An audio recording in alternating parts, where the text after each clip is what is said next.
welcome everybody here to the X-Bomb Sports Live Show. My name is Andrew Valentin, and I hope you all are having a magical Monday. We are back once again here at the Illinois Media School here in the O'Hare campus. I hope, again, everybody's having a wonderful day. I hope everybody else out there again as well. I know we said it on Friday, but I hope everybody had a wonderful holiday. The new year is upon us, as I'm sure you all know. By tomorrow, it will be the final day of 2024.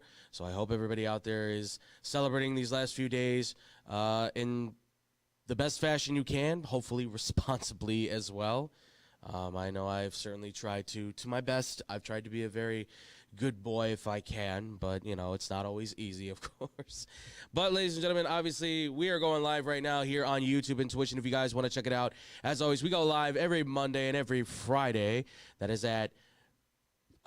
Every Monday and Friday, we are going live at youtube.com/xbombsports and twitch.tv/xbombsports. I apologize. I had a long night last night. If you guys also, too, want to follow us anymore on our social media as well, we always appreciate it, love it. Give us a like, give us a love, give us some subscribes, give us some followers, all that good stuff.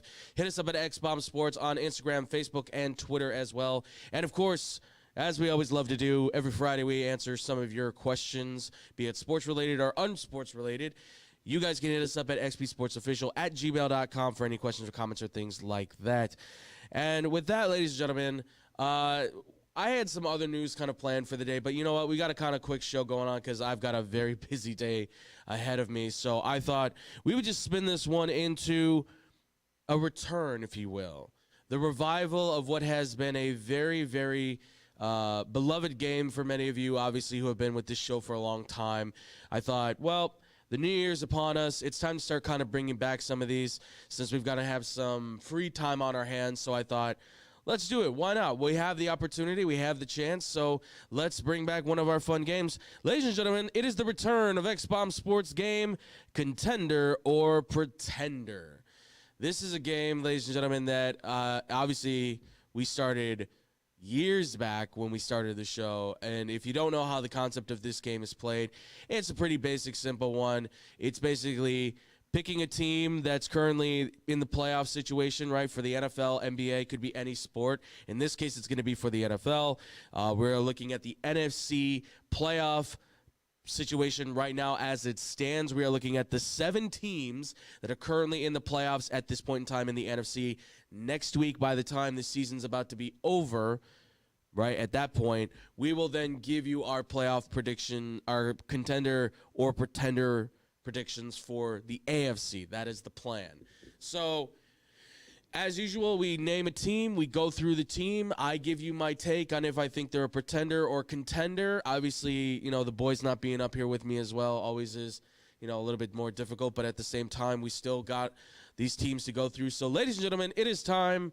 Once again, we are bringing it back. Here is Contender or Pretender. And we are starting this one off with, folks, ladies and gentlemen, the first team we are talking about is the Minnesota Vikings. Yes, that's right. Currently right now sitting in first place in the NFC. The Minnesota Vikings have one of the most astonishing seasons I think we've ever seen, probably since, 2017, you would say? This team right now is cruising through its conference. They have one of the top offenses as well as one of the top defenses, which is sneaky considering that last year it was a complete and utter mess. Obviously, Kirk Cousins went down with an injury, so they didn't have as prolific an offense. At the same time, their defense was just... it was nonsense everywhere. They didn't have proper defensive backs covering guys. Defensively, as far as edge rushers go, they didn't have guys that were necessarily getting to them outside of Daniel Hunter, and obviously he left. There was a lot of predicaments going on with the linebacker situation, trying to find guys to flex in and out to try and see if they could figure out a solution to the problems they were having there. They had a whole lot of stuff going on. But this year has really been a huge step in the right direction for head coach Kevin O'Connell, as well as defensive coordinator Brian Flores, who is now being named by a multitude of sources as a potential head coaching candidate for next year, which honestly, it's kind of a mixed bag for me considering what was spoken about him in Miami between Tua and the anonymous players and a lot of the media, combined with obviously what we now know from what we've seen this year, it looks like he's a little bit of a different guy. But as far as where Minnesota's at, I mean, look, is this a top team in the NFL? Certainly by the record and what they've been playing like, you would have to say, of course. So contender or pretender, I would have to say they're a contender. Their offense right now is top 10 in the NFL across the board for points for. They have arguably one of the best quarterbacks playing right now. I'm not saying he's one of the best quarterbacks. Playing right now, Sam Darnold is playing arguably like an MVP candidate. Like, if he can't win comeback player of the year, fine. He should at least be in the top 10 conversation for MVP. This has been a skyrocket in his talent. And it also, I would argue to say, says exactly what everybody thought was there at USC. It's been there, but he just went to an organization that clearly was never going to be able to support him or help him grow. And that would be who? The New York Jets, right? That organization has made it pretty obvious that they have a lot of issues sitting in front of themselves, and we'll get to that maybe on Friday, I'm sure, because I know you guys have already shot me a ton of questions about it, so we'll probably get to that more than likely on Friday on the new year, of course. But for what we see from Sam Darnold, this guy's got it. You know, it's not an it maybe like a Joe Burrow. It's maybe not an it like a Lamar Jackson or Josh Allen. I don't think he's in that upper echelon of quarterbacks like, oh, he's going to change your franchise around because, look, he's got a perfect setup in Minnesota, right? They lose their left tackle. They got still one of the best offensive lines in the NFL. They have arguably one of the best receiving cores in the NFL when you consider adding in TJ Hawkinson at tight end and Aaron Jones coming out of the backfield. I mean, they're making plays left and right. And they can't be stopped, it seems like. They just continue to find ways over and over and over again to win. Sometimes I have to say they're outmatched. I don't know where that squeak came. I'm sorry. But that's the thing. It's like they shock me to that point where it's like I'm speechless. Because they weren't supposed to be this good. They're not supposed to look this talented. But yet, time and time again, they always do. So for Minnesota, I got to give them contender. They look really good. They've played very special ball. Jonathan Greenard has continued to be one of the best edge rushers in the league, maybe even better. You've got Van Ginkel out there, too, being from Wisconsin, who's really stepped up his game as well. This team blitzes so incredibly well because of Brian Flores' amazing packages, his stunts, all the stuff that he does. It's impossible for me to say that Minnesota can't be favored potentially to possibly be in the Super Bowl for I don't know how long it's been. It has to have been since, like, I would say the 70s maybe. Been a while since they've been there. The next team we got up, though, is the Philadelphia Eagles, who are looked at as like an NFC favorite to win the Super Bowl, right? They are 13-3. They have a winning record against the conference. Again, much like Minnesota, they're a top 10 offense with a top 3 defense. That's the difference, right? Vikings are 5th in points against. Eagles are actually 3rd. So the Eagles are considerably better defensively, although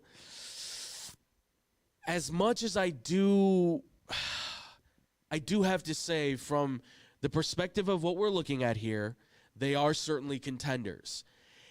If I can, though, and it's just me, and you can yell at me all you want and tell me I'm wrong, and I will take it for what it is, it's a gut feeling inside of me that says that the Philadelphia Eagles are not going to be able to clutch this one for a Super Bowl appearance, let alone a win, of all things. They've been very inconsistent passing-wise. Their running game has been what's carried them, and their offensive line at this point has kind of been a bit banged up, but they're still one of the best, of course. Saquon obviously reached 2,000 yards. He may likely break Eric Dickerson's record. That's if he's not held out for this next game, because now that's going to be the worry, right? Do you play him one more game to try and get the record, but possibly risk him getting hurt? Or do you sit him out, let him rest, and get ready for the playoffs where you're really going to need him more than ever because he's probably going to be a big package in the offense, of course. The defense has also been a thing that's been concerning for me as well. Their pass rush, for me, has not been exciting. like I thought it would be. I mean, Bryce Huff has been hurt. Josh Sweat has kind of started to turn it on. Jalen Carter is great, but he's a kind of can-do everything, more of a run stopper than anything at defensive tackle. But their pass rush has really been something that I was looking forward to seeing because you don't have Hassan Riddick. You could have used Hassan Riddick, I think, this year. Still, they've had a great season. Nevertheless, I feel like to be able to win in the playoffs consistently and strong enough to be able to say, oh, we're making this Super Bowl bid, I feel like you need that extra pass rush, and they don't really have that. The plus side has been that their young defensive backs have been shutting it down. Quinion Mitchell is arguably one of the best defensive rookies right now in the league. Cooper DeJean is probably going to be there at some point, but he's kind of been more so a bat the ball away, play great coverage. Like, you don't want to throw to him because he's got those guys locked down, which is fantastic. That's great respect for that young man, all things considered, that he's playing multiple positions at any point in time. But arguably a defensive rookie of the year in Quinion Mitchell. Cooper DeJean could easily be he's going to be on the all-rookie team, I would say, easily. That guy is so unilaterally usable, right? A Swiss Army knife on defense, can make so many different plays. They're impressive, of course. They're very impressive. My concern is, though, that the inconsistencies we saw earlier, will those eventually shy their head back? I like to think of the Philadelphia Eagles right now as kind of being the Oregon Ducks, if you will. Like, everybody loves Oregon and their football team now more than ever, right? Ever since Marcus Mariota. We love watching the Philadelphia Eagles do all these great things, right?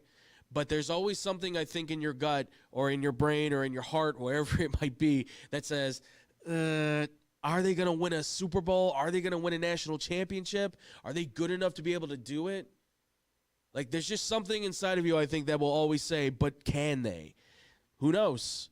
It's tough to say. Our next team on the list, though, Los Angeles Rams. Boy, this team makes it tough. They started off so bad. But like they usually have, they've always found a way to kind of bring it back at the very end. And we know it's Sean McVay. We know it's Matthew Stafford. Puka Nacua is back on his best game, it looks like. Cooper Kupp has kind of been waning here at the end, but he's always been pretty good for the playoffs usually. And Kyren Williams has been a healthy surprise. He's not really even surprised because you knew he was good last year. He's just taking more steps this year to look like a better running back than we've seen before, right? He's really taking those extra strides. And for a guy that really didn't get beat up a lot in college, you got to give him some credit. So I think, though, for what I see from the Rams, I have to say I think they're pretenders. I don't think this Rams team is good enough to be able to go to a Super Bowl. Maybe win a playoff game. Yeah, that's a maybe, but the reality is when I look at this team, I think the offensive line still has a lot of inconsistency within the middle, having to deal with the center and the guard position. I think the tackle situations for them are still something that they have to figure out as well, too. So the offensive line as a whole is still kind of a question, but they've done their job, right? They've made sure that Stafford can stand in there, make a pass, make a play, make sure that the hole is open for Kyren Williams to be able to get through and get 4 or 5 yards here and there. The receivers, unfortunately, very inconsistent. I have questions about if Matthew Stafford can stay healthy at this point in time in his career, too, because he's taken some unnecessary hits at points in the backfield. And their defense is still very young. Like, they still are trying to figure out little pieces to fit here and there. Do they have the right cornerback? Do they have the right edge rushers? Jared Verse, I think, is going to win Defensive Rookie of the Year. Braden Fisk has been a nice fit in there at defensive tackle, kind of having that Florida State line be up there with Turner. And they have guys there. It's just a matter of, can they make all the pieces fit together at the right time? Because in the playoffs is when these guys really need to step up. I would like to say the Rams could come up out of nowhere because Sean McVay is that coach that could easily say, oh, I got the scheme to beat that defense.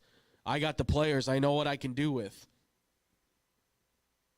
I just don't know if I can do that, though. I don't think I personally can buy in on the Los Angeles Rams being like an upset team.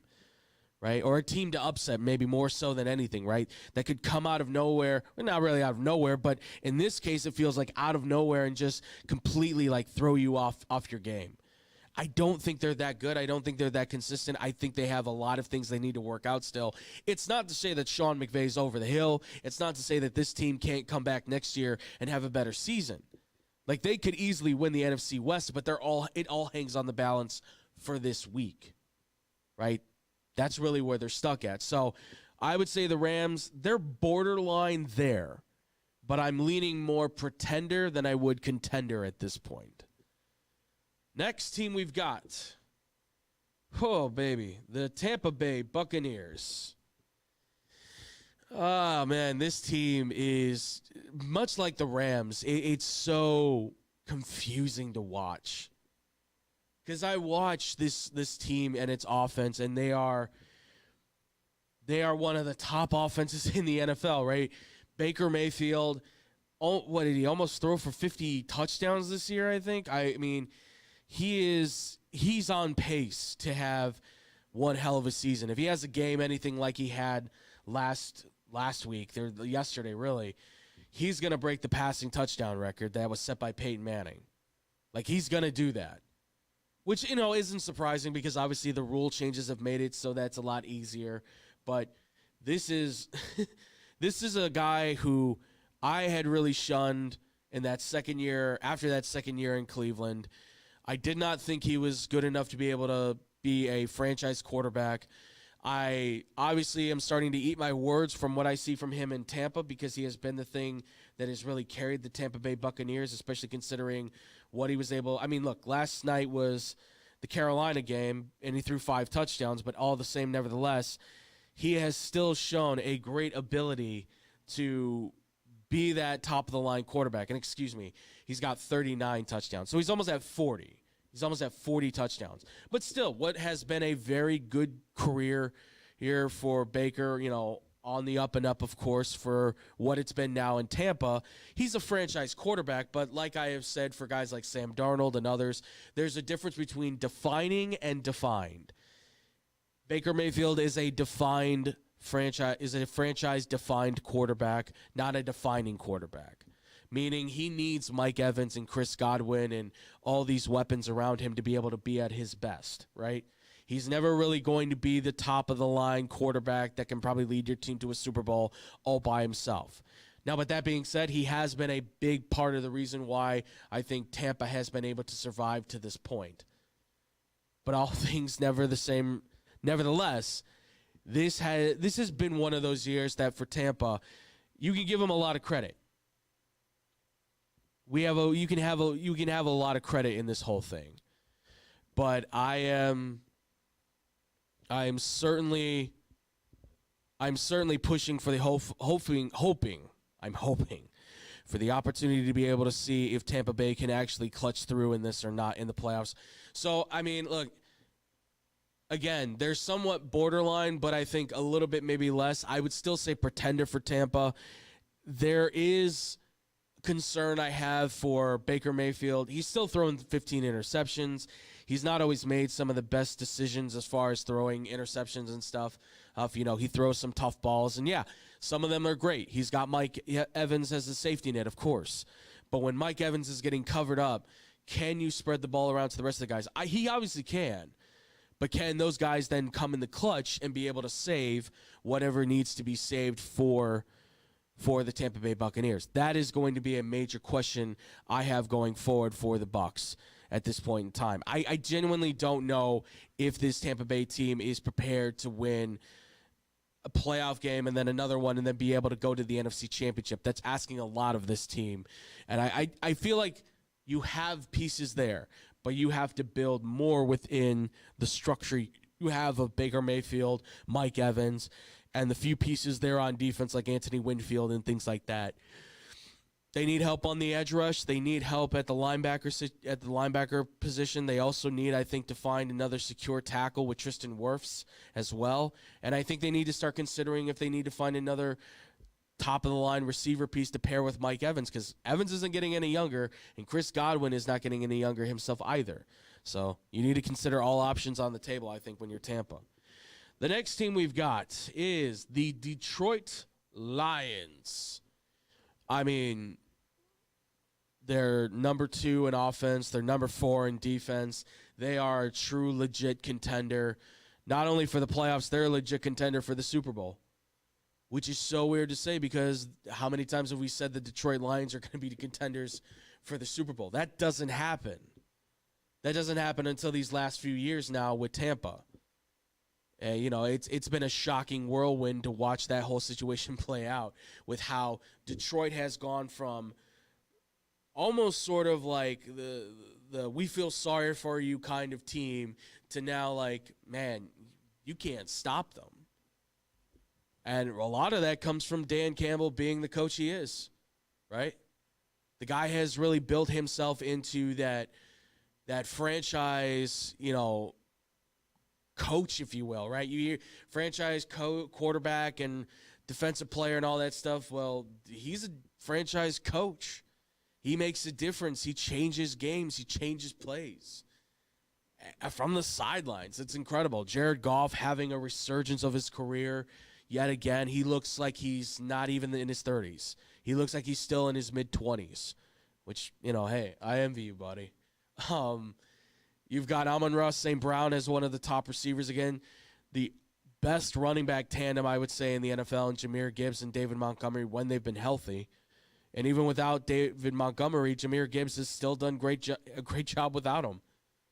And their defense. They lost Aiden Hutchinson, their best edge rusher, who was looking like one of the best edge rushers in the NFL this year until he got hurt.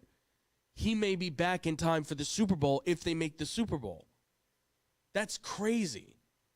Like, we all talked about, like, Aiden Hutchinson's gone. Oh, man, that stinks. It's going to hurt the Lions. They've just been rolling. They pick up guys off free agency, put them on the practice squad, put them back on the roster. They play a couple of games here and there to fill in the role, and they do a great job. They have such great internal structure coaching-wise that comes from the top as owners, goes to the bottom as a GM, and then goes to the coaches and then the players. They are so well structured in Detroit.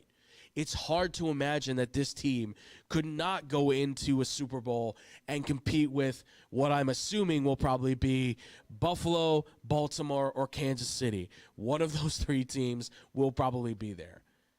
I can't imagine Detroit not being one of those top teams. Can't imagine it. They're contenders. They're the top contender. Like, they're the number 1 contender. Like, if you're talking boxing, they're the ones that are coming after the championship belt. By far, they've got the best opportunity. They've got the best team. They've got the best coach. Or one of them, at least. I can't wait for that. I can't wait to see how they play in the playoffs, man. They are so locked in here. And they still have to win their division.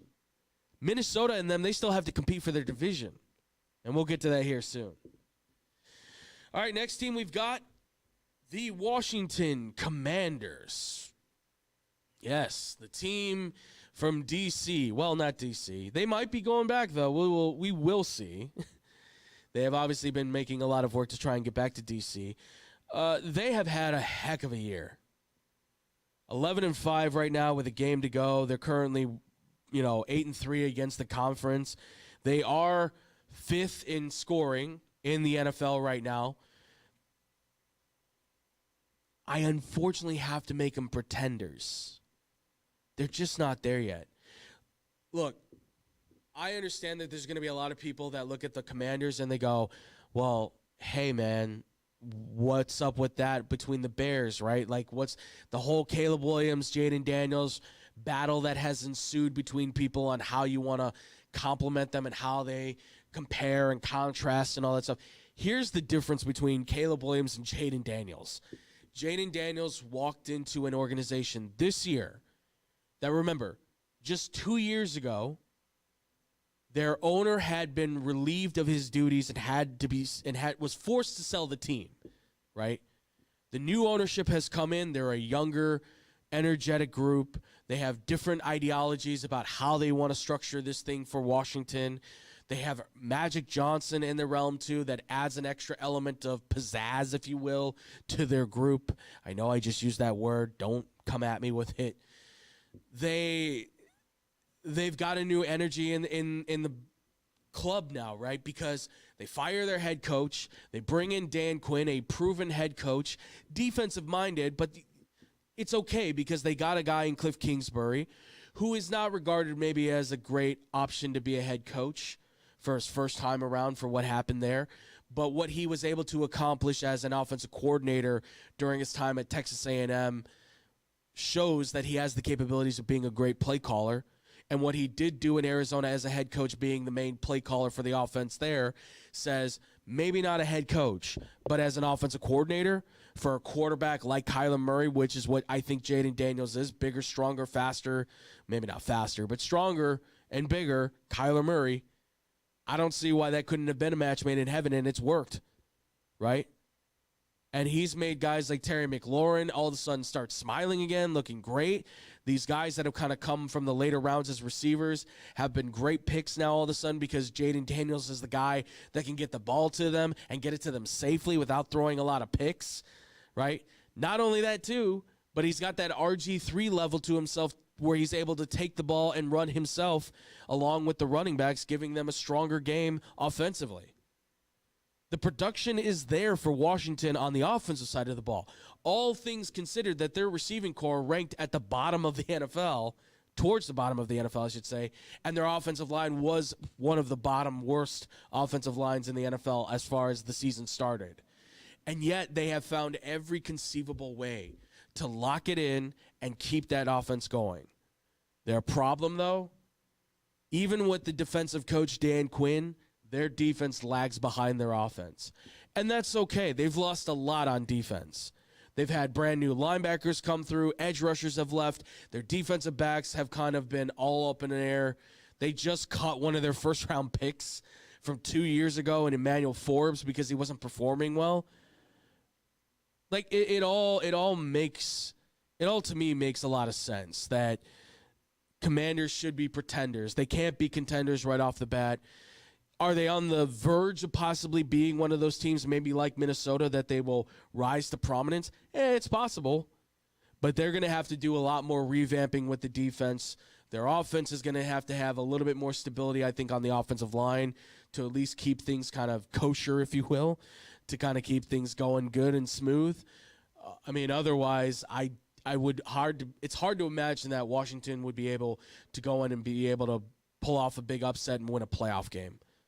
You know, just give it like another year, maybe even 2 years, and you would possibly see the rise of what Washington can actually be in the Commanders. So I'm going to say pretenders right now, but over the course of a long-term, opportunity for themselves the next few years, they should be contenders. If this is how they started with everything being sort of brand new, rookies, young guys, all that stuff, I don't see why they can't be contenders within the next year or two. So, but right now they got to give them pretenders. They're just not there yet. And finally, last but not least, that team up north, the Green Bay Packers, folks. Yep, that's right. Good old Pack from up north. Boy, they don't make it easy, do they? Top 10 offense and defense in the NFL. Just above 500 winning in the conference, but they are 11-5. They've secured a playoff berth. They more than likely, if they start their starters this week, they will likely win the game. I just don't. Oh, man. I'm going to say pretenders. I'm going to say pretenders because I don't think they are as well equipped as we want to believe necessarily. And it's not like I hate the Packers thing because I'm a Bears fan. First off, not a Bears fan anymore. Remember that. Secondly, when I look at the Green Bay Packers, one of their issues I feel like is that they have some issues on the offensive line when it comes to their tackles. They go up against speed rushers that are going in that 2-point stance that are able to take that first step and blow right by them. They struggle at points, right? They struggle. The other part of it is that their passing attack, whilst consistently has been there, it has also been inconsistent with their ability to find a guy at a point in a game, right? Like, there's points where you just need to find somebody that can be able to get open, and Jalen Reed feels like that kind of guy. Jalen Reed feels like that kind of guy that should be able to break open more often than not. But there's been points now that he's been disappearing. Obviously been hurt. Romeo Dobbs coming back from his injury. He's been hurt, but they've tried to see if he can be more consistent. He just hasn't been there. And then you've got Christian Watson, who's the big target that was hoping to be like their number one receiver, but he's now feeling more like a kind of forgotten piece in that offensive, system for the Packers. I mean, don't get me wrong. They're plugging and playing guys in there, and they're finding guys that are playing great, right? Tucker Kraft, Dominique Wicks. I mean, they're finding dudes all over their team. But the problem is that right now, I would say, if you're looking at the Green Bay Packers, there's a little bit of a one-dimensional look to themselves right now because of the fact that they are a ground game-based offense with Jordan Love making some key passes here and there. But if they lay too much on Jordan Love, I think that's when they get into trouble. He's a good quarterback. I think you could even say he's a very good quarterback. He's somewhere in the range of what I look at as like a Brett Favre type of guy, where Brett Favre made a lot of impressive throws and plays in a game to be able to help his team win, but he would also make a lot of throws that could also cost his team the game at any given time as well too. So as much as I want to be able to say, hey, they've got a steady flow of offense and defense on that team in Green Bay, I don't know if I can call them contenders right now. Again, like the Rams, they're kind of on the borderline, but I'm just slightly swinging it towards pretenders because there's something about that offense that doesn't feel right when Jordan Love is being asked to do a lot of the work. Where if Josh Jacobs is doing more of the work offensively, or rather carrying his half of the load, if you will, for the offense, so that Jordan Love doesn't have to throw it 40, 50 times a game, I think the Packers can win it. Control the clock, play great defense, have Jordan Love throw strikes in the end zone when it's needed, move the ball down the field. It's very simplistic football as it's been played kind of all year long for a lot of these teams. But for the Packers, it just feels like it's going back to their old school roots. And it works. It works right now. Can that work in the playoffs? Certainly. But you have to execute on every single level. You have to make sure every one of those hits. And I don't know if they can or not. Very big question mark right now for me is Green Bay. They're kind of the enigma, if you will, to steal that from Aaron Rodgers. They're just kind of sitting as an outlier. Like, they are in the playoffs, yes, but they're a playoff outlier in terms of calling them a contender. So I have to call them a pretender right now, unfortunately.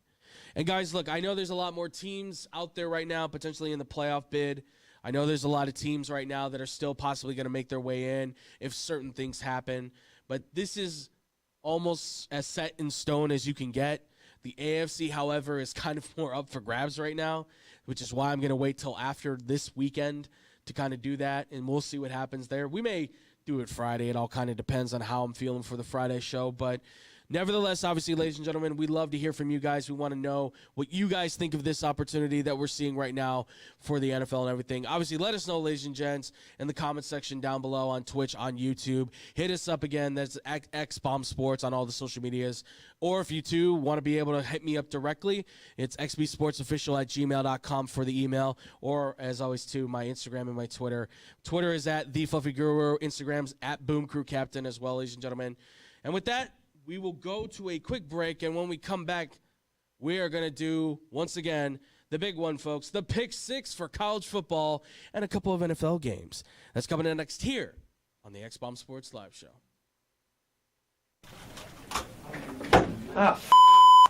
Hey, watch your mouth. Why? I'll just put a quarter in the swear jar. Once it's filled, we get a Coors party after work. I've been drinking Coors since my college days. The cold draft taste, the second to none. Yeah, worth the recorder, am I right? You know it, mother.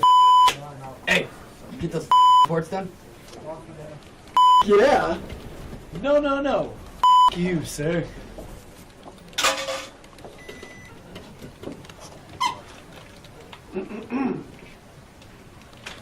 Attention, employees.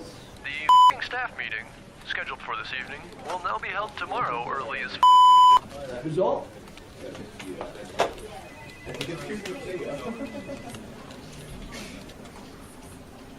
Dudes, we're only 75 cents short. Oh, shh. Boss. Hey, sir, go yourself. You're fired!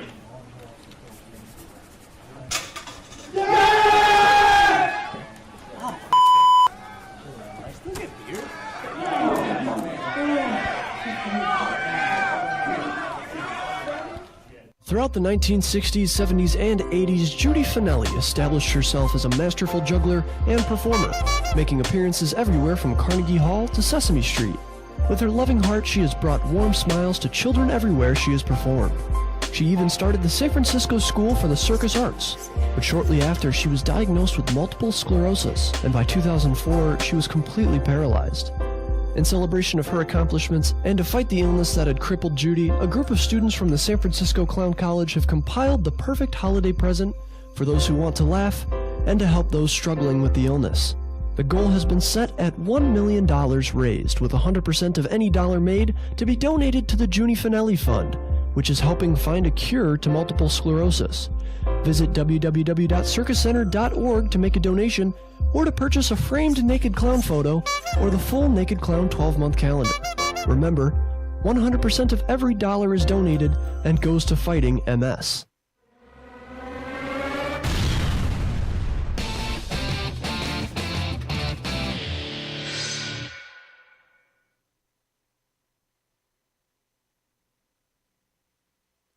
And welcome back, everybody, here to the X-Bomb Sports live show. I am still Andrew Valentin. We just got done here, ladies and gentlemen, talking about our game for Contender or Pretender. So if you want to catch more of that, you can definitely catch that on the beginning part of this show here, ladies and gentlemen. But if you have, obviously, again, any more questions or comments or things like that on that as well, you can always hit us up in the chat on the YouTube and on the Twitch side of things, ladies and gentlemen. If you have any questions or comments still you want to hit us up with any more, the social media, again, as well as at XBomb Sports on Twitter, Facebook, and Instagram. And if you have any question or comments you want to direct to me exactly, you can hit us up as well at xbsportsofficial@gmail.com. We'd love to hear from you guys on that as well for anything, again, you have to say for us. And with that, ladies and gentlemen, we are obviously going to be talking here a little bit about the Pick Six. That's right, ladies and gents. We are doing the Pick Six here as well. But before we do the Pick Six, I will throw this out here because I do want to answer a quick question before we get into this, because we did have a question come in from somebody on college for college football having to do with what had happened with quarterback Cam Ward from Miami. So, this was a question that I knew was probably going to come when I saw what had happened, that if you don't know what happened, he set the all-time passing record for touchdowns in Division I. He then sat out the second half, and when is asked afterwards why he had done so, he was told, "Oh, it's a business decision." That was the whole thing, right? It was a business decision that was made. And so because of that, we then saw Cam Ward sitting on the sidelines, and obviously Miami lost the game by 1. And so the Miami Hurricanes losing the game to Iowa State with Cam Ward sitting on the sidelines, and then he says it's a business decision, that's why he sat out. Obviously, there were a lot of people who had comments to take, right? Be it the national media, just people randomly online, all over the internet, were blasting him. And here's what I'm going to tell everybody, right off the bat. This is the new era of college football that we have to acknowledge is happening. That in a world where if you don't make the big game and you have the option to opt out of playing in a pretty much meaningless bowl game when you know your future is pretty well secured for the NFL, you're probably going to skip that game. And the fact that Cam Ward said, "I'm not skipping the game," but he at least played the first half, that should count, I would say, for at least something. Now, do I have to like it? Do I have to love it? No, of course not. I didn't like it. I didn't love it. But I understand it. that this is the new world we live in now, folks, with college football. These guys are making hundreds of thousands to millions of dollars now as guys coming out of high school. We don't have that same feel for what that world is. And from that, many of them know that there is NFL aspirations that will then follow after. So when you have the idea put in your mind that you're going to be a top 5 pick, which I certainly think Cam Ward will be a top 5 pick, why would it not be then why would it not be well understood that he would obviously more than likely sit out the game? The fact he didn't sit out the game probably had NFL teams, I would say, nervous, that are looking to take him as a franchise quarterback and possibly make him one of the top guys for the draft and make them, one of the big key players, That I think is very important to note. Because as much as you want to say, oh, well, he should have been playing in the college game. Come on, he's in college. How dare he do that to his teammates and everything? No, you got a point. I'm with you on that. I am. But here's the reality, though. This is now becoming a business. College sports has always been a business. It just took us a while to finally get here. Like, we all knew what it was, but we never put the word out there and acknowledged what it really is. And that is that you are getting paid to play games now. It's a contractual agreement to play games, certainly. But was it in his contract that he had to play the bowl game or he was not getting paid? I don't know. I don't know what his contract looked like. It'd be interesting to note if that was the case, but here's the other thing too. He could just say that's null and void. I'm going to make $35 million here in about a couple months when I get drafted in April. He's going to be a top quarterback taken in the draft. It's him and Shedeur Sanders, and then everybody else falls in line.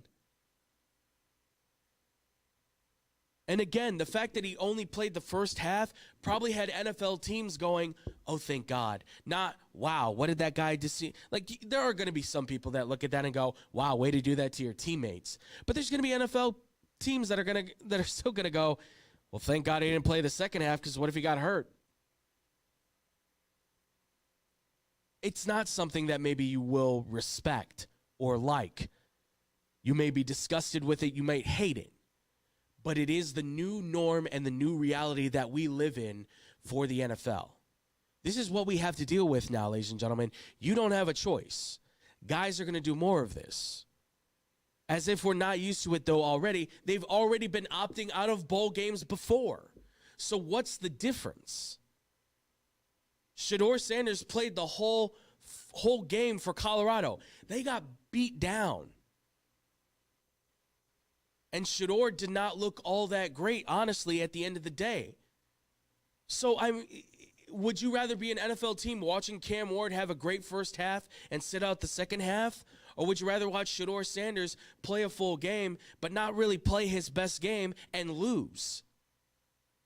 Like, yeah, both of them lost, but one at least sat out the second half of the game so he didn't get hurt and looked good in the process of finishing it out. The other guy didn't look very great, played the full game, and he still lost.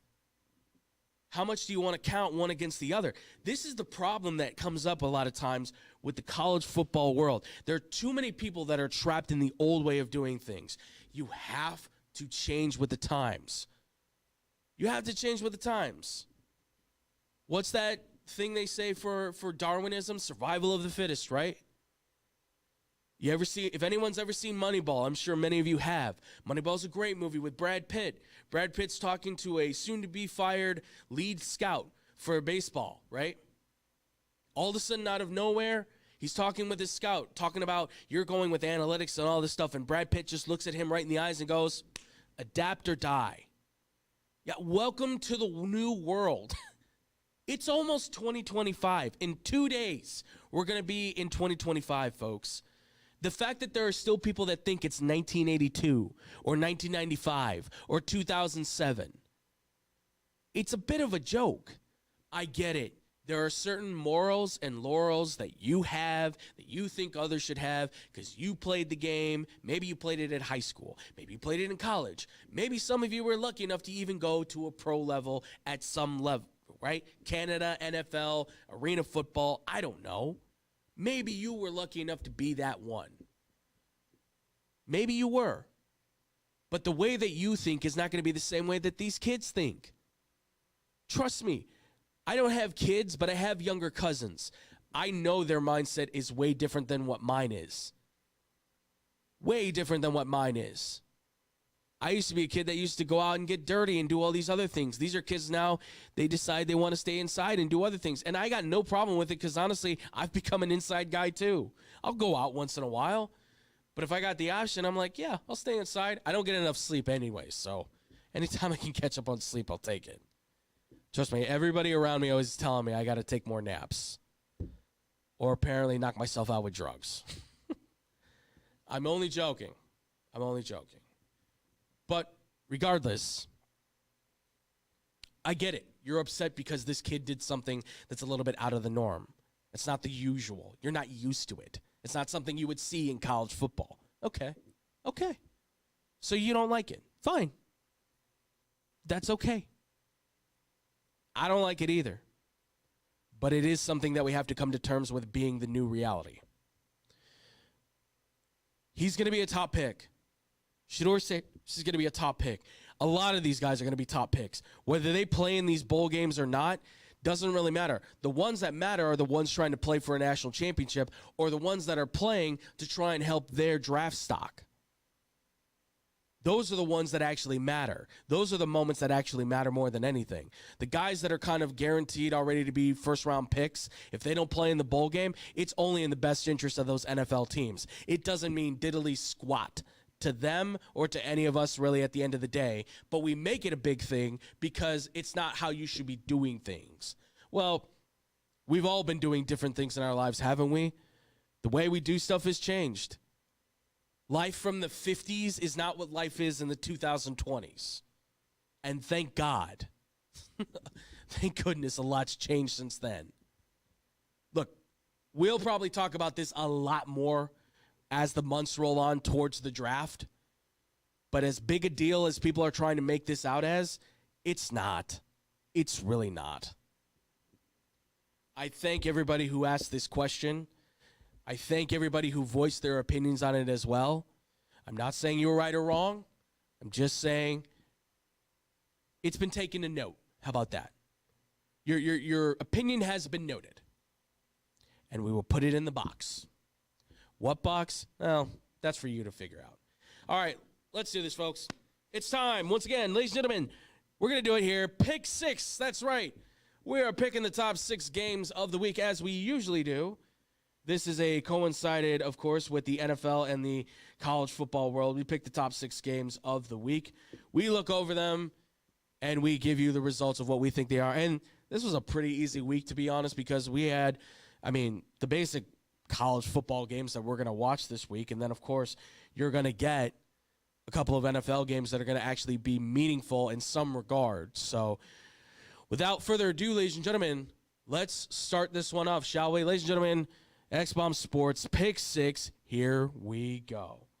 And the first one we're going to start off with is, unfortunately, what I believe could possibly be a bit of a blowout, if I can be quite honest. This does not feel like it's going to be a very close game, but we are looking at, ladies and gentlemen, we are looking at the college football playoff for the Fiesta Bowl. It is Penn State, number 6, taking on number 3, Boise State, in the Fiesta Bowl. Right now, Penn State is favored by 11. The over-under is at 53.5. And I'm going to stay with my statement. I think Penn State not only wins this game, I think they blow them out. I can't see Boise State beating Penn State. The only way would be that they control the clock and they do not allow Penn State's offense on the field at all. And that would mean that Boise State would have to have like 40 minutes of possession on the ball. Like Penn State would have to have 15 minutes total of possession of time of possession. Like There's no way I don't see Penn State winning this game. Better defense, more well-equipped to be able to stop Ashton Genty. Their quarterback, Madsen, is average for college football at this level. Good from the Mountain West, but he's average for the college football level, I would say. He might be able to do a little bit of damage, but I wouldn't. He's not Kellen Moore. Kellen Moore was a quarterback that most guys are really afraid of and they feared, right? This is really a one-trick pony in Ashton Genty, quite literally, one-trick Bronco, if you will, in Ashton Genty. Run the football with him. You stop him, you will stop Boise State. And Penn State's offense, unfortunately, they still have not put together a complete game. We keep saying that week in and week out, but it's true.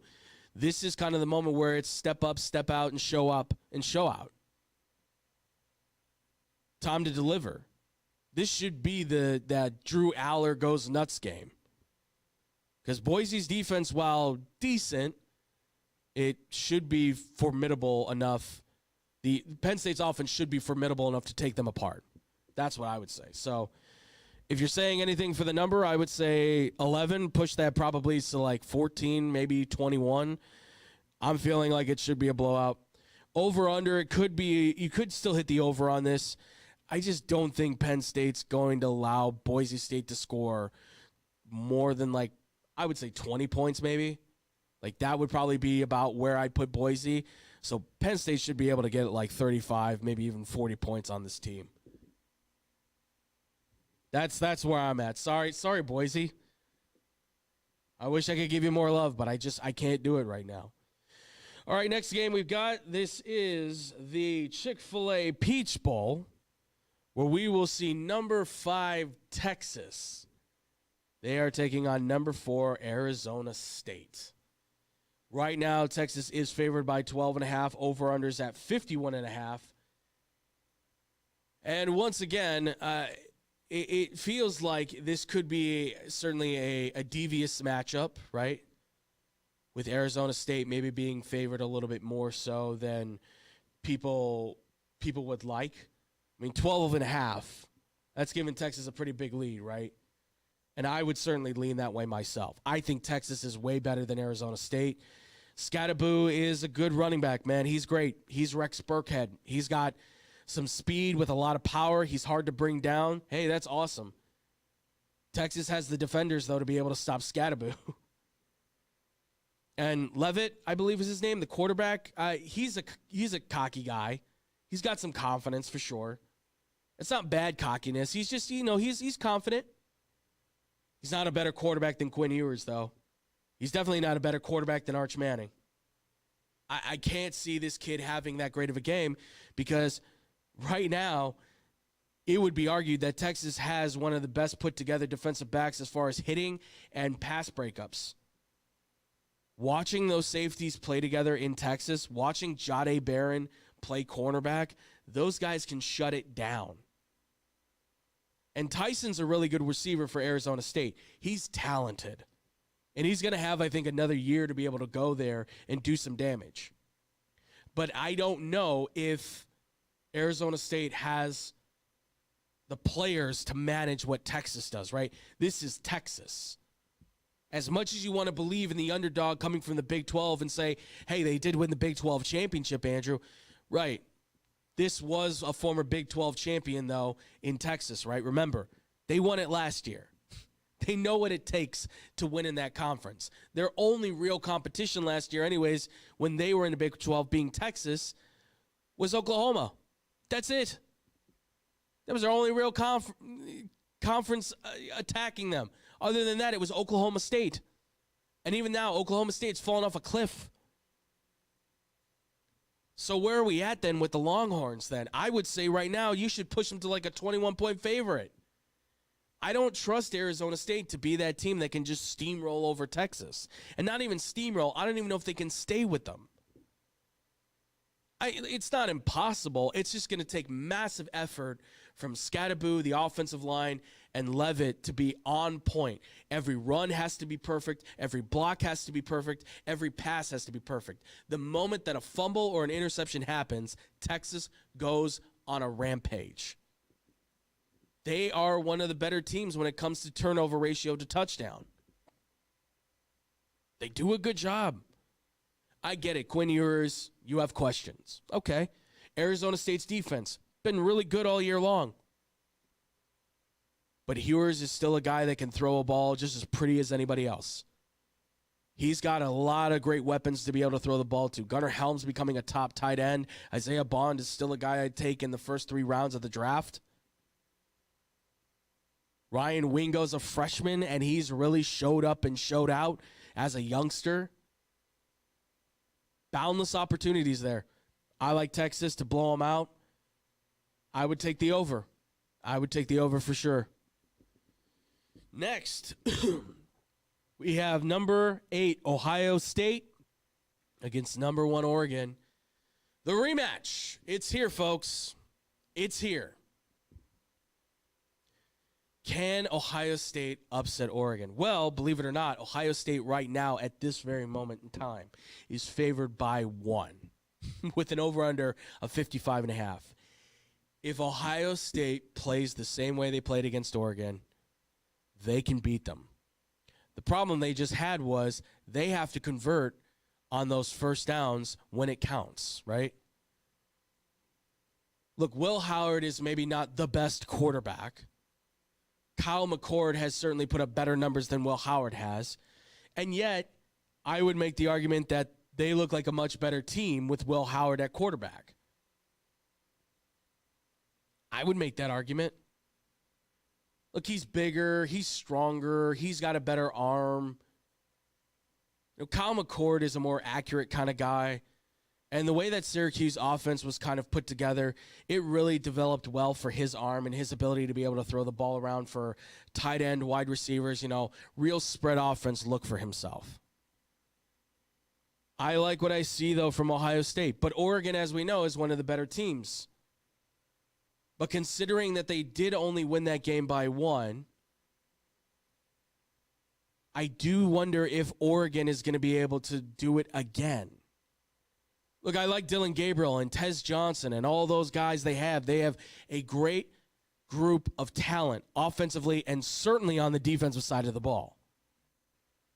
But Ohio State is just the same. Maybe even better. Maybe even better. The difference in this game for me is one team does a couple things really good in Oregon, right? They do a lot of good things. Ohio State really right now is doing 2 things really very good, if not great. And that is playing strong defense, getting pressure on quarterbacks, and having elite play coming from their wide receivers, particularly from their young freshman, Jeremiah Smith, who I was telling everybody before he got to Ohio State, this is the next Randy Moss, and he is proving it with every single step. I'm going to take Ohio State in this game. I'll take Ohio State by 4. I'll say this definitely will hit the over. I think these 2 teams are embattled to make this happen and be the best game of the week. I understand it. I mean, this is the Rose Bowl, right? These are 2 teams that have been in this stadium numerous times in Pasadena. I'm excited for this game. I can't wait. I think Ohio State will have the edge on them. I think they're coming in with a more grit in their teeth, a little bit more charge in their engine. I think Ohio State will come to play. I just don't know if they'll be there 100% of the time. They may make a mistake. They may not be there every step of the way. There may come a point where they let off the gas, and that's when Ohio State will pounce. So that's that. Ohio State, there you go. Ohio State by 4 hits the over for sure. And last college game we got before we get to the NFL here, number 7 Notre Dame, number 2 Georgia. Believe it or not, folks, at one point this was Notre Dame being favored by 1.5. It's now gone to Georgia being by 1.5, which tells me, sorry, I'm allergic to Notre Dame, which tells me that this is going to probably be a back and forth fight. They're pretty much the same team. pretty much the same team. The only difference is that Georgia, whilst not very reliant on their run this year necessarily because it's been very choppy, now has to go to a brand new quarterback in Gunnar Stockton, who I believe is actually better than Carson Beck, and will probably utilize their pass game way more than they have before, and also now lay heavily on their defense as they have all year long to shut down Notre Dame. Meanwhile, Notre Dame, even without Benjamin Morrison, is still a lethal defense because Xavier Watts and Jack Kaiser are NFL caliber players, plus. Julian Love is going to be a top running back for next year, I'm sure. Riley Leonard, I still think the guy should play wide receiver in the NFL, but he's doing a heck of a job at quarterback, just kind of managing the situation. He's not Joe Montana, but does he have to be? Probably not. Probably not. He just has to run the ball very well. They're a very good option. If they went to the option run right now with the wishbone, T-bone offense, they would be winning games, I think, left over right, hand over foot. Maybe they'd actually make a national championship. And they might. They really might. But this is Georgia. This is Kirby Smart. He's one of the best preparation coaches in the college world right now. Nobody is designing plays better to stop an offense than Kirby Smart. He's done it time and time again against Bama, against Texas, against LSU, against Oregon, against Ohio State. He's done it against some of the best teams in the country, and he will do it again. He's that good. He's that talented. He's the difference maker on that team. I said that months ago, that if you wanted to come to a point to say, what's the difference between Georgia and everybody else, it's Kirby Smart. He's falling in line with how we look at Nick Saban, right? Saban was always a difference maker for Bama. You could say, well, the quarterback and the receiver and da-da-da-da-da-da-da-da. No. It was the coach that made the difference. So if Georgia's favored by 1.5 on this, the over-under's at 45.5. I definitely say take the under on this game. I will, however, say Georgia should win this one, I say, by a touchdown. It's not to say that Notre Dame can't hang with them. And I do think this might even be a tied game by the half. But Notre Dame has been known against tough defenses at times to make mistakes. If you let Riley Leonard try and get into a passing rhythm and try to win this game using his arms, you will probably lose the game. Let Julian Love carry you to victory. That's how Notre Dame wins it. But that's a very tough call because this Georgia team has been one of the best against the run and against the pass. I'm taking Georgia by a full touchdown, and I'm saying this hits the under. That's where I'm at with this game. I can't imagine anything else for the All-State Sugar Bowl. So I'm excited to see how this college week plays out. I'm really happy, very thrilled. It's going to be a fun one to be able to kind of break on the New Year's, so we'll see what happens. I don't have to work tomorrow, so I might just be watching football all day. Might go party and watch a football game. Might just go out and party. Who knows? We'll see what happens. The world is my oyster tomorrow, thank goodness. But please be responsible, everybody. All right, in the last two games, we'll quickly glide through these, and then we'll get the heck out of here, folks. We have NFL games, the big NFL games of the week. There's a couple of them, but let's just talk about these two real fast. You got Cincinnati playing Pittsburgh with Cincinnati. Jesus, I can't talk anymore. Cincinnati favored by 3. The over-under's at 48.5. Cincinnati should win this game against the Pittsburgh Steelers. They should. I don't know if they necessarily will at Voice's End, but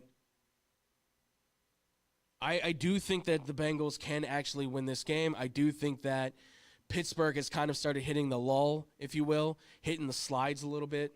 So there is a good chance, I think, that we see the Cincinnati Bengals, I'm not going to say blow them out, but I would say at least, if anything, give them 6 points, maybe the difference to be able to win this game.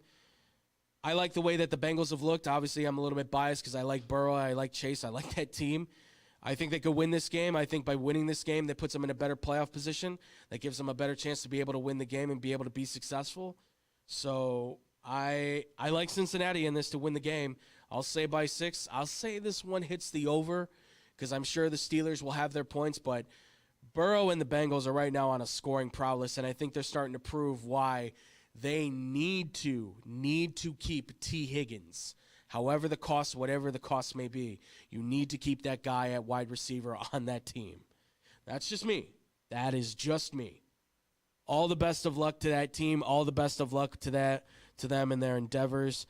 I'm hoping, I'm rooting for them to be able to win this out and see if they can make the playoffs at 9-8. Because I do think they can maybe do a little bit of damage, maybe a little bit. But if they do by the chance make that playoff, I do think they will likely lose, unfortunately. The defense is just awful, man. It's just awful. Ugh, so hard. But yeah, Cincinnati wins it, and I'll say it hits the over. And last game, Minnesota, Detroit. Lions are favored by 3. Over-unders at 52.5. This is for the division in the NFC North. I like Detroit.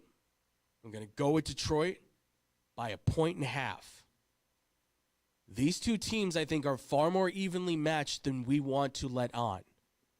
We just talked about them, right? They're both contenders. Now, Detroit is the number 1 contender. But Minnesota is kind of that rising star through the rankings. They are starting to see is like, oh, he's not only beating opponents by the points, he's knocking them out. This team is better than what they had in 2017. That was Stephon Diggs, Adam Thielen, Case Keenum came in for Sam Bradford right there.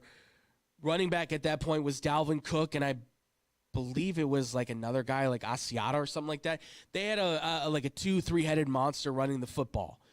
And their defense was elite. I mean, elite. They were shutting guys down. Here's the difference, though.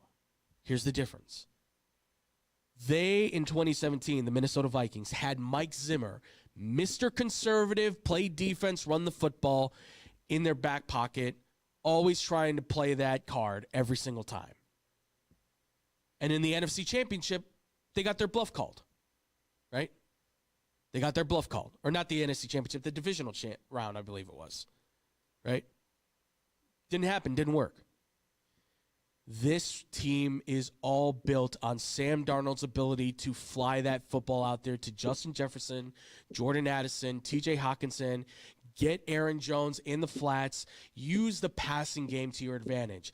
Part of the problem in 2017 was they had a passing game.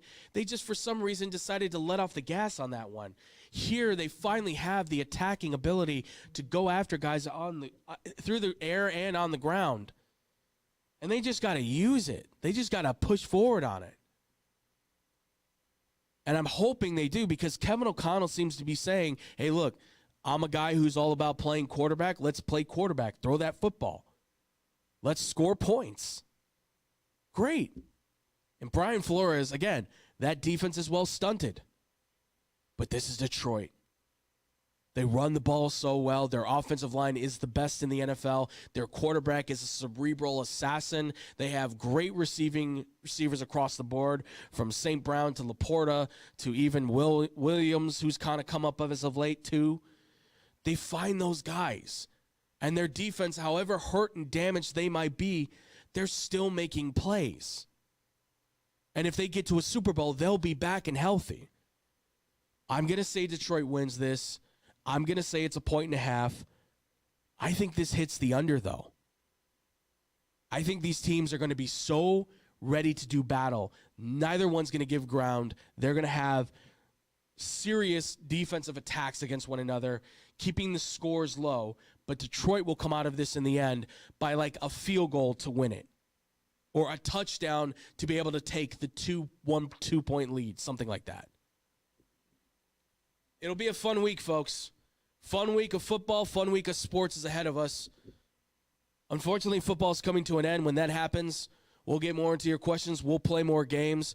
We'll probably do more podcast stuff, maybe even too. If the sports world isn't feeling very kind of fun, we may finally start launching Aftershock as like a fill-in for what we can't talk about sports-wise, so we'll get into some real-life stuff if we want to.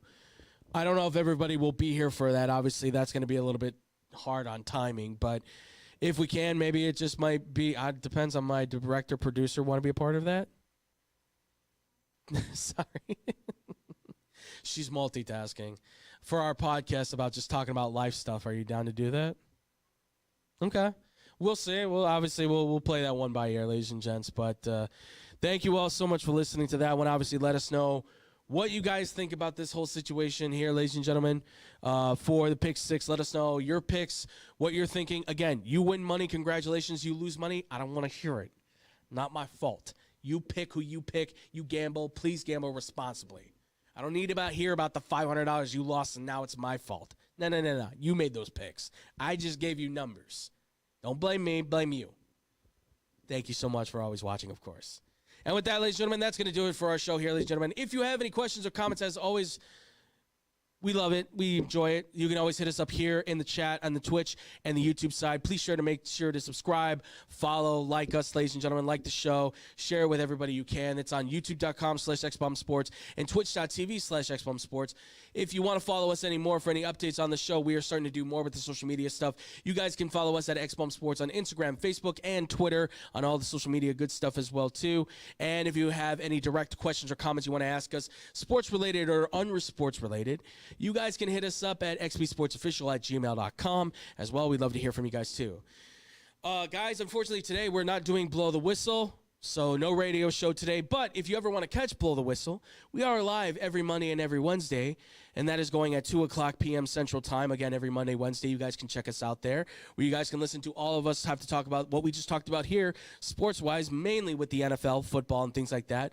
But now, obviously, we're probably going to start getting into more on the basketball side, and here soon, baseball will be around the corner as well, and we'll have those discussions too. So if you guys want to hang out with us anymore when it comes time to talk more sports, that's, again, Blow the Whistle. That's at sportstownchicago.com, YouTube, and Twitch side. You guys can chat with us there, again, every Monday and Wednesday, 2 o'clock p.m. Central Time as well. And, of course, too, our boys, every Friday, probably after they get done, we go at XBomb Sports, and if you want to check them out, they are the Bad Karma Boys of Bad Karma Wrestling. David Dykstra and No Gimmicks Nick Johnston doing their thing, talking about AEW, WWE, and all the wrestling news in the world. And they do a great job covering it, guys, and you guys seem to really like it, and we appreciate the fact that you guys have become very loyal, very good followers to it, and we love it. We appreciate it. Thank you all so much. We're going to have a lot more of that hopefully coming soon, too, for Blow the Whistle, for XBomb Sports, for Bad Karma Wrestling. We're planning on doing a whole lot more with that stuff and then some for the year of 2025 to get ourselves more involved. Maybe even give us a little bit of green in our pockets for ourselves and everybody who helps work this show. But with that, ladies and gentlemen, Happy New Year to you all. Thank you all so much for making this 2024, which was not an easy year by any means of necessary. Thank you guys all so much for making it a special, special year, helping me, helping all of us be able to kind of get through whatever we had to get through and stuff, being the best fans in the world, being there for us even when we weren't on air, being able to stay connected with us. We love you guys. We appreciate you. Thank you for always making every single year so positive. I cannot wait to see what year 8 for this show brings to us. I'm hoping maybe this is going to be the big break again. I have always stated, though, I will probably die on camera. I will do this show till I can no longer do breath. So I will be in hospice in a hospital bed with a camera on my face, talking about sports probably to that bitter end. So but not yet. Still got a long ways to go. So I hope you all have a fantastic holiday for the New Year's Eve. Please be responsible. Please be safe. Please call an Uber. Don't drink and drive, all that good stuff. That goes out to some people that I know more than others. You know who you are. One in particular that we might know. And I hope you guys have very much fun. If I find you by any chance on New Year's Eve and I see you and you see me, come say hi. Come say what's up. We can talk a little bit. You want to argue a little bit sports, we can. I always appreciate you guys when I'm able to find you guys and stuff. I was able to link up with a few of you guys yesterday, say, hey, what's up, even though I was technically at work. It was cool to meet a few of you guys and stuff. So I appreciate it. I really do. But with that, ladies and gentlemen, love you all. We'll see you all next year. I promise I won't make that joke again. Thank you all so much for listening. Thank you all so much for watching. And as always, ladies and gents, much love. Peace out, Boom Crew.